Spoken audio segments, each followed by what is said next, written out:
হব। গণ অভ্যুত্থানের সত্যিকারের অংশীদার যারা, তারা এর সুফল ভোগ করতে পারছেন না বলে মনে করছেন অংশীজনেরা। Centre for governance studies CGS আয়োজিত সেমিনারে বক্তারা আইন শৃঙ্খলা রক্ষায় অন্তর্বর্তী সরকারকে আরও বেশি তৎপর হওয়ার আহ্বান জানান। লায়লা নওশিনের রিপোর্ট। শেখ হাসিনা সরকারের দীর্ঘ 15 বছরের শাসনামলে বিরোধী মতকে দমন পীড়নের কারণে সবাই যখন নিশ্চুপ, তখন জীবন বাজি রেখে অনেকেই প্রতিবাদ করেছেন।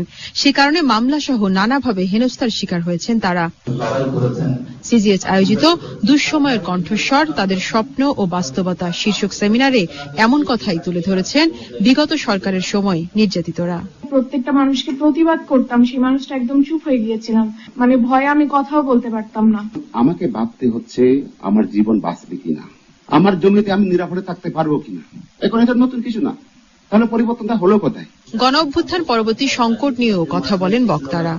এবং সরকার যে সে আসলে ডিসফাংশনাল, মানে আপাতত ডিসফাংশনাল শো হচ্ছে, তো এটা কোনোটাই আসলে আমাদের এই গণ অভ্যুত্থানের জন্য পজিটিভ কিছু না। প্রাইম মিনিস্টার অফিস যেটা তারা চালায়, আমরা চালাই, স্বৈরাচারের আমলা দিয়ে বিপ্লবী সরকার চলতে পারে না। অন্তর্বর্তী সরকারকে গণমানুষের সাথে সম্পৃক্ত হওয়ার আহ্বান জানান বিভিন্ন রাজনৈতিক দলের প্রতিনিধিরা। সেনাবাহিনীকে ম্যাজিস্ট্রেসি পাওয়ার দেওয়া হলো। রাজনৈতিক দলগুলো হচ্ছে মেইন স্টেক হোল্ডার। এই সরকারের ব্যাকআপের জন্য, স্থিতিশীলতার জন্য রাজনৈতিক দলগুলো হবে তার অন্যতম সহযোগী। রাজনৈতিক দলগুলোর সাথে কোনো ওপেন আলোচনা নাই। আপনারা যদি মনে করেন যে এক স্বৈরাচারের পর আরেক স্বৈরাচার, আসলেই যদি এই বিলিভ করেন, তা আপনারা দল গঠন করেন, আপনারা আসেন, আপনারা রাজনীতি করেন, আপনারা দেখেন রাজনীতি কেমন। নানান ধরনের ঘটনা যে বিভিন্ন ভাবে তারা ঘটিয়েছে, মানে এমন কোন পথ নাই যে পথগুলো তারা চালিয়েছে। আর এই সবগুলো জায়গা থেকে আবার রাষ্ট্রটাকে বের করে নিয়ে আসার প্রশ্ন। বিগত সরকারের সময়ে গণমাধ্যমের বিতর্কিত ভূমিকার প্রসঙ্গ উঠে আসে আলোচনায়, উঠে আসে প্রত্যাশার কথাও।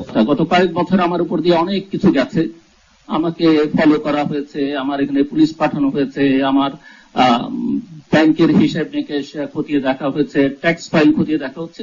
কিন্তু ডিজিএফএনএসএ আমার অফিসের আমার কলিগরা এখানে অনেকেই আছেন যাদেরকে সপ্তাহে সপ্তাহে ডেকে নিয়ে যাওয়া হয়েছে, 2 ঘন্টা 3 ঘন্টা ইন্টারোগেট করা হয়েছে। আমরা যে কষ্টগুলোকে একসাথে নিয়ে কষ্ট থেকে উত্তরণের পথে একটা যাত্রা শুরু করেছি, সে যাত্রা যতই চ্যালেঞ্জিং হোক না কেন, আমরা যেন একজন আরেকজনের হাতটা ছেড়ে না দেই। প্রত্যেকেরই আমাদের ভূমিকা পালন করতে হবে, তা নাহলে কিন্তু এই অপূর্ণ আকাঙ্ক্ষা, বাসনা, স্বপ্ন, প্রত্যাশা যাই বলি অপূর্ণ থেকে যাবে এবং আমরা কাউকে কিন্তু দোষারোপ করতে পারবো না। সংকট মোকাবেলা করে গণমানুষের অধিকার প্রতিষ্ঠা করাই অন্তর্বর্তী সরকারের সবচেয়ে বড় চ্যালেঞ্জ বলে উল্লেখ করেন আলোচকরা।